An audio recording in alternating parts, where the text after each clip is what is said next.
নবম পে স্কেলের গোপন মিটিং উন্মোচন করা হলো সবার সামনে।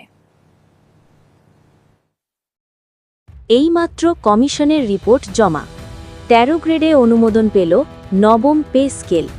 একই সাথে ১০০% পেনশন সুবিধা এবং বার্ষিক ১০% ইনক্রিমেন্ট বাধ্যতামূলক করার সিদ্ধান্ত। এই বিষয়ে প্রধান উপদেষ্টা যা বলেছেন তা নিয়েই আজকের বিস্তারিত আলোচনা। ভিডিও শুরু করার আগেই অনুরোধ, যারা এখনও আমাদের এই চ্যানেলটি সাবস্ক্রাইব করেননি তারা অবশ্যই সাবস্ক্রাইব করুন এবং ভিডিওটিতে একটি লাইক দিয়ে আমাদের সাথে থাকুন। আজ আনুষ্ঠানিকভাবে পে কমিশনের রিপোর্ট জমা দেওয়া হয়েছে।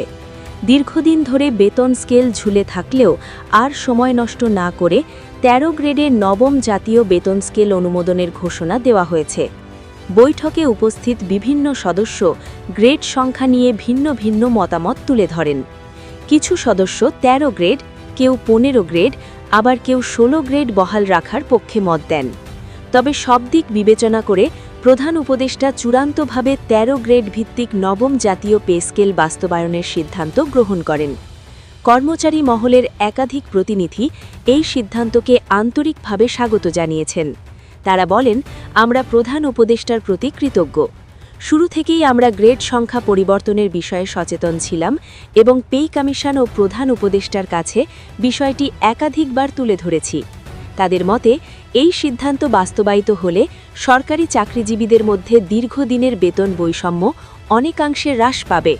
কারণ পূর্বে ২০ গ্রেড কাঠামো চালু থাকা অবস্থায় শুধু বেতন বাড়ালেই বৈষম্য দূর করা সম্ভব ছিল না।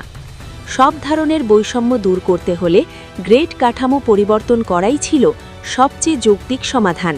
সেই বাস্তবতাকে সামনে রেখেই পে কমিশন অবশেষে ১৩ গ্রেড চালুর খসড়া প্রস্তুত করে এবং আজ তা অনুমোদনের পথে পৌঁছায়। যদিও পে কমিশন দীর্ঘদিন ধরেই এই বিষয়গুলো নিয়ে কাজ করছিল, তবে অর্থনৈতিক সক্ষমতা ও আর্থিক সমন্বয়ের কারণে সব কার্যক্রম সম্পন্ন হতে কিছুটা সময় লেগেছে। আজ সেই অপেক্ষার অবসান ঘটল। ভিডিওটি যদি এই পর্যন্ত ভালো লেগে থাকে তাহলে এখনও যারা আমাদের চ্যানেলটি সাবস্ক্রাইব করেননি তারা অবশ্যই সাবস্ক্রাইব করে পাশে থাকা বেল আইকনটি অল করে দিন। এদিকে নাম প্রকাশ না করার শর্তে একজন ঊর্ধ্বতন কর্মকর্তা নিশ্চিত করেছেন, বেতন বৃদ্ধির সকল প্রক্রিয়া প্রায় সম্পন্ন। এখন শুধুমাত্র আরেকটি বৈঠকের মাধ্যমে গেজেট প্রকাশের অপেক্ষা রয়েছে। আগে জানানো হয়েছিল অন্তত ২টি বৈঠকের পর চূড়ান্ত সিদ্ধান্ত আসবে। তবে আজকের বৈঠকেই মূল সিদ্ধান্ত গৃহীত হয়েছে। এখন শুধু গেজেট প্রকাশের আনুষ্ঠানিকতা বাকি। গেজেটে কোন কোন বিষয়ে অন্তর্ভুক্ত করা হয়েছে জানতে চাইলে পে কমিশনের পক্ষ থেকে জানানো হয়, এই সিদ্ধান্তগুলো অভ্যন্তরীণ বৈঠকের মাধ্যমে নেওয়া হয়েছে, যাতে কোনো ধরনের বৈষম্য না থাকে এবং সব পক্ষের জন্য গ্রহণযোগ্য হয়। পে কমিশন আরও বলেন, পূর্ববর্তী সরকার আমলে অষ্টম বেতন স্কেলে যে বৈষম্য তৈরি হয়েছিল তা বহু কর্মচারীকে দীর্ঘদিন অর্থনৈতিকভাবে ক্ষতিগ্রস্ত করেছে। সেই অভিজ্ঞতা থেকেই এবার সম্পূর্ণ বৈষম্যহীন কাঠামো নিশ্চিত করার চেষ্টা করা হয়েছে। সব প্রস্তুতি পর্যায়ক্রমে সম্পন্ন করা হয়েছে, তবে এখনই জনসম্মুখে সব বিস্তারিত প্রকাশ না করাই সমীচীন বলে মনে করছে কমিশন। অন্তর্বর্তীকালীন সরকার সূত্রে জানা গেছে, আগামী ১৫ জানুয়ারি গেজেট প্রকাশের সম্ভাব্য তারিখ নির্ধারণ করা হয়েছে। জানুয়ারির মাঝামাঝি সময়ে গেজেট প্রকাশিত হলে সরকারি চাকরিজীবীরা চলতি মাস থেকেই নবম পে স্কেলের সুবিধা পেতে শুরু করবেন। গেজেট প্রকাশের সাথে সাথেই অষ্টম জাতীয় বেতন স্কেল আনুষ্ঠানিকভাবে বাতিল হয়ে যাবে।